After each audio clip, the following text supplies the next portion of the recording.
Hello दोस्तों, नमस्कार। मैं सतीश कुमार, पहलवान गुरुदीन ग्रुप ऑफ कॉलेज के यूट्यूब चैनल पर आप सभी का हार्दिक स्वागत करता हूं।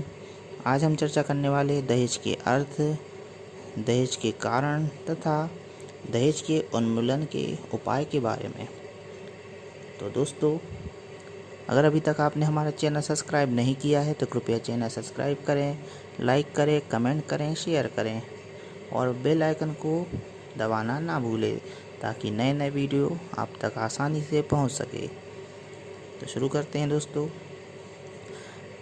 साधारणतः दहेज का अर्थ हम उस धन से या वस्तु से लगाते हैं जो कन्या पक्ष की ओर से वर पक्ष को विवाह के समय दिया जाता है। कुछ लोग दहेज को वह धन, संपत्ति या वस्तु मानते हैं जो विवाह के समय किसी पक्ष की ओर से विवाह के लिए दिया जाए। मैक्स रेडिन ने कहा है, साधारणतः दहेज वह संपत्ति है जो एक पुरुष विवाह के समय अपनी पत्नी या उसके परिवार से प्राप्त करता है। वेबस्टर शब्दकोश में लिखा है कि दहेज वह धन, वस्तुएं या संपत्ति है जो एक स्त्री विवाह में अपने पति के लिए लाती है। ठीक इसी प्रकार एनसाइक्लोपीडिया ब्रिटेनिका में दहेज के बारे में बताया गया है कि दहेज वह संपत्ति है जो एक स्त्री विवाह के समय अपने साथ लाती है या उसे दिया जाता है। चार्ल्स विनिक ने कहा है कि वे बहुमूल्य वस्तुएं जो किसी भी पक्ष के संबंधी विवाह के लिए प्रदान करे दहेज कहलाती है।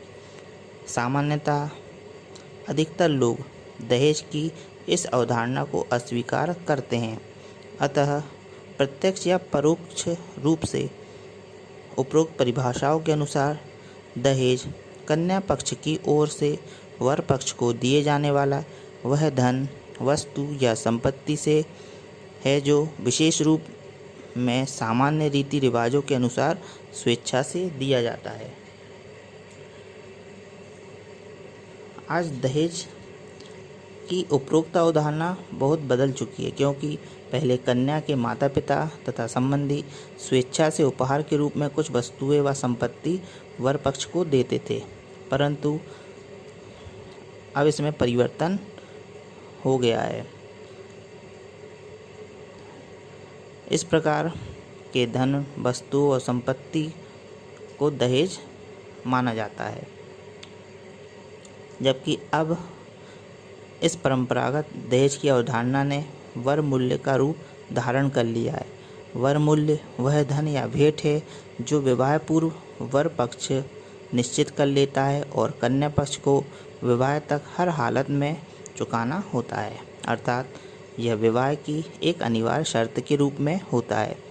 इस प्रकार दहेज और वर मूल्य में पर्याप्त अंतर है, लेकिन वर्तमान में वर मूल्य को भी दहेज के नाम से ही संबोधित किया जाता है।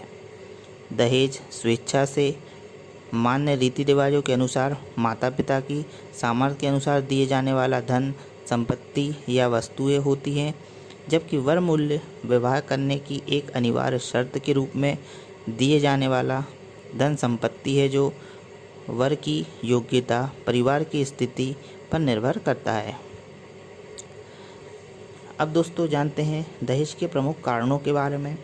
तो दहेज के प्रमुख कारण में सबसे पहला कारण है अयोग्य कन्याएं। समाज में कुछ ऐसी कन्याएं होती है जिनसे कोई विवाह नहीं करना चाहता। ऐसी कन्याएं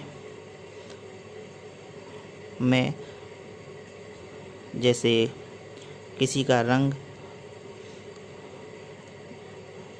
किसी के चेहरे पर दाग धब्बे या कोई अपाहिज, इस प्रकार की जो भी कन्याएं होती हैं उनसे कोई विवाह करने के पक्ष में नहीं होता।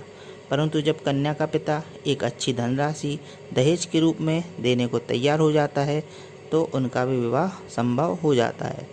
स्पष्ट है कि अयोग्य कन्याओं के विवाह को संभव बनाने के लिए दहेज प्रथा को बढ़ावा मिला है।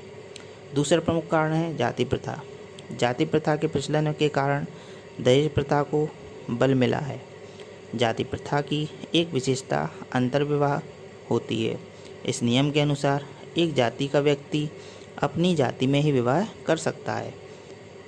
इससे स्पष्ट है कि इस नियम के कारण विवाह का क्षेत्र बहुत ही सीमित हो गया है। जब कन्याओं के लिए योग्य वर मिलना कठिन हो जाते हैं तो वर पक्ष अपने कन्या पक्ष से मनमानी धनराशि वसूल करते हैं। कन्या पक्ष इसी कारण कन्या के जन्म के पश्चात ही धन एकत्रित करना प्रारंभ कर देते हैं। इससे स्पष्ट होता है कि अंतर्विवाह प्रथा के कारण दहेज प्रथा को बढ़ावा मिला है। अगला प्रमुख कारण है धन का महत्व। आज के भौतिकवादी युग में धन का बहुत महत्व बढ़ गया है, अतः व्यक्ति हर संभव तरीके से धन एकत्रित करना चाहता है। धन एकत्रित करने का एक तरीका वर मूल्य वसूल करना भी है। धन को बढ़ता हुआ महत्व दहेज प्रथा को प्रोत्साहन दे रहा है। अगला प्रमुख कारण है अनुलोम विवाह। हिंदुओं में अनुलोम विवाह की प्रथा है। कन्या का पिता अपनी कन्या का विवाह अपने से उच्च कुल में करना चाहता है। इस प्रकार समाज में उच्च कुल में वर प्राप्त करने की प्रतियोगिता सी हो जाती है। ऐसी परिस्थिति में जिस व्यक्ति के पास अधिक धन होता है वह अपनी कन्या का विवाह करने में सफल हो जाता है। अगला कारण है विवाह की अनिवार्यता। हिंदू समाज में विवाह को अनिवार्य माना गया है। विशेष रूप से माता पिता के लिए कन्याओं का विवाह न करना तो पाप माना जाता है। इस अनिवार्यता ने भी दहेज को बहुत अधिक बढ़ावा दिया है। अगला कारण है सामाजिक प्रथाएं। दहेज प्रथा अति प्राचीन सामाजिक प्रथा है। अधिकतर लोग दहेज प्रथा का अनुपालन इसलिए करते हैं कि यह एक सामाजिक प्रथा है तथा दहेज ना देना समाज में हीन दृष्टि से देखा जाता है। अगला कारण है पापपूर्ण चक्र। वास्तव में दहेज एक पापपूर्ण चक्र का रूप ले चुका है।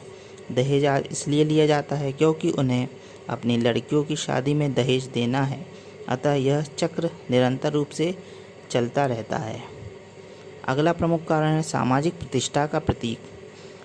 सामाजिक स्थिति या प्रतिष्ठा को ऊंचा दिखाना या उसका प्रदर्शन करने के लिए अत्यधिक दहेज देते हैं। धीरे धीरे यह एक समाज का रिवाज सा बन गया है और इसमें बाध्यता का रूप ले लिया है। अगला प्रमुख कारण है महंगी शिक्षा प्रणाली। महंगी शिक्षा प्रणाली के कारण माता पिता को अपने लड़कों को पढ़ाने में बहुत अधिक धन व्यय करना पड़ता है। इसके लिए उन्हें कई बार कर्ज तक लेना पड़ता है, अतः इस क्षतिपूर्ति को पूर्ण करने के लिए वे अधिक से अधिक दहेज की मांग करते हैं। अगला कारण है बाल विवाह। बाल विवाह के प्रचलन के कारण दहेज को प्रोत्साहन मिला है, क्योंकि लड़का या लड़की इतने छोटे और नासमझ होते हैं कि उनको अपना उचित और अनुचित समझ भी नहीं आता। अतः माता पिता उनकी नासमझी का लाभ अपने स्वार्थ में उठाकर मनमाफिक दहेज प्राप्त करने का प्रयत्न करते हैं। अगला है कारण गतिशीलता में वृद्धि। यातायात के साधनों में वृद्धि के कारण लोग दूर दूर स्थानों में जाकर बस गए। इस कारण लोगों को अपनी ही जाति या उपजाति में वर को ढूंढने में कठिनाई होने लगती है। अतः जो भी लड़का मिल जाता है उसी से विवाह करने की मजबूरी में भी वे दहेज देना शुरू कर देते हैं। अब दोस्तों जानते हैं कि दहेज प्रथा के उन्मूलन के लिए कुछ सुझाव। तो सबसे पहला सुझाव है शिक्षा का प्रसार। दहेज प्रथा के उन्मूलन को एक स्त्री को शिक्षित करना का प्रयास करना चाहिए। जब लड़कियां शिक्षित हो जाएंगी वे अपने पैरों पर खड़ी हो जाएंगी। ऐसी स्थिति में समाज में अधिक दहेज की मांग नहीं होगी। उनके माता पिता को अधिक दहेज की चिंता भी नहीं रहेगी। एक शिक्षित युवक शिक्षित युवती को पसंद करता है, उसके लिए धन की अपेक्षा योग्य कन्या का अधिक महत्व होता है। शिक्षित युवक दहेज की बुराइयों को भी समझते हैं। वे अपने माता पिता को दहेज ना लेने के लिए बाध्य कर सकते हैं। शिक्षित युवक अपने जीवन साथी का चयन योग्यता के आधार पर करेगा, न कि धन के आधार पर। अतः शिक्षा का प्रसार अधिक से अधिक होना चाहिए। इससे दहेज प्रथा के उन्मूलन में सहायता मिल सकती है। दूसरा उपाय है अंतरजातीय विवाह को प्रोत्साहन। दहेज प्रथा के अंतर्गत अंतरजातीय विवाह को प्रोत्साहन दिया गया है। वास्तव में सजातीय विवाह के कारण ही दहेज प्रथा चल रही है। यदि अंतरजातीय विवाह को प्रोत्साहन दिया जाए तो दहेज के उन्मूलन में सहायता मिल सकती है। अगला प्रमुख उपाय है कि दहेज प्रथा के विरुद्ध प्रचार प्रसार। दहेज प्रथा के विरुद्ध प्रचार किया जाना चाहिए। इसके लिए चलचित्रों की सहायता ली जा सकती है।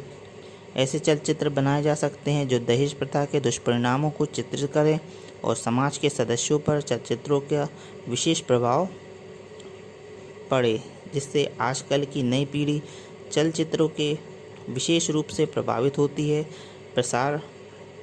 प्रचार के अन्य माध्यमों से भी दहेज प्रथा के विरुद्ध जनमत तैयार किया जा सकता है। इस प्रकार दहेज प्रथा को पूर्ण रूप से हम उन्मूलन कर सकते हैं। अगला प्रमुख उपाय है कानूनी उपाय। दहेज प्रथा के उन्मूलन के लिए कानूनी उपाय भी किए जाने चाहिए। भारत सरकार ने सन 1961 में दहेज निरोधक अधिनियम 1961 पास किया था, लेकिन मात्र कानून बना देने से दहेज प्रथा समाप्त नहीं हो सकती। कानून का कड़ाई से पालन कराकर इसको व्यावहारिक बनाने की आवश्यकता पर बल देना चाहिए। अगला प्रमुख उपाय है प्रेम विवाह को प्रोत्साहन। प्रेम विवाह को प्रोत्साहित किया जाना चाहिए, क्योंकि इससे विवाह करने का दायरा विस्तृत होगा और प्रेम विवाह परस्पर स्नेह पर आधारित होते हैं, न कि धन संपत्ति पर। इससे दहेज प्रथा निसंदेह हतोत्साहित होगी। अगला प्रमुख उपाय है युवा और महिलाओं संगठनों को प्रोत्साहन। युवा और महिलाओं के संगठनों को इस कुरीति के विरुद्ध संगठित करना चाहिए और गांव तथा शहर में इस प्रथा का तथा ऐसे विवाहों का जिनमें दहेज दिया या लिया गया हो डटकर विरोध करना चाहिए। निसंदेह दहेज प्रथा कमज़ोर होगी। युवा पीढ़ी में शक्ति और उत्साह की कमी नहीं होती, केवल सही दिशा निर्देशन की आवश्यकता होती है। इससे दहेज प्रथा के उन्मूलन में सहायता प्राप्त होगी। अगला उपाय है नारी उत्पीड़न के विरुद्ध कठोर दंड। नारी उत्पीड़न के विरुद्ध सरकार तथा स्वयंसेवी संगठनों का रुख कठोर होने की आवश्यकता है। इससे भी दहेज प्रथा कमज़ोर पड़ेगी।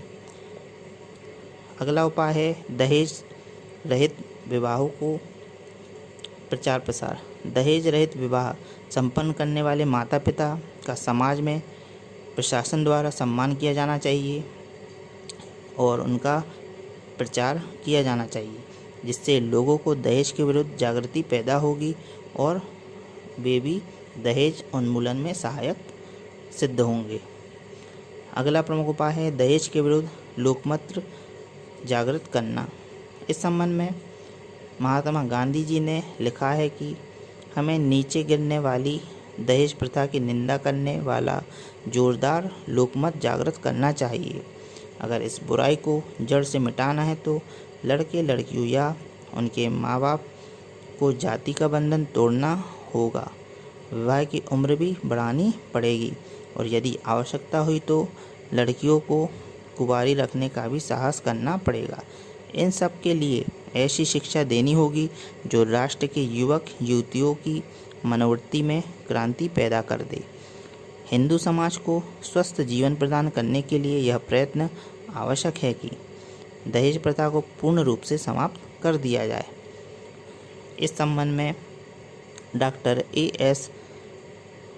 कलतेकर ने उचित ही कहा है कि हिंदू समाज के लिए यह सबसे उचित समय है कि दहेज की दूषित प्रथा को, जिसने अनेकों अबोध कन्याओं को आत्महत्या के लिए प्रेरित किया है, पूर्ण रूप से समाप्त किया जाना चाहिए। तो देखा दोस्तों, आज हमने दहेज प्रथा का अर्थ, परिभाषाएं, दहेज के प्रमुख कारण तथा उनके समाधान के उपायों के बारे में। आपको वीडियो कैसी लगी कमेंट करके अवश्य बताएं। आगे के वीडियो के साथ मैं पुनः आपके सामने उपस्थित होऊंगा। तब तक के लिए नमस्कार, धन्यवाद।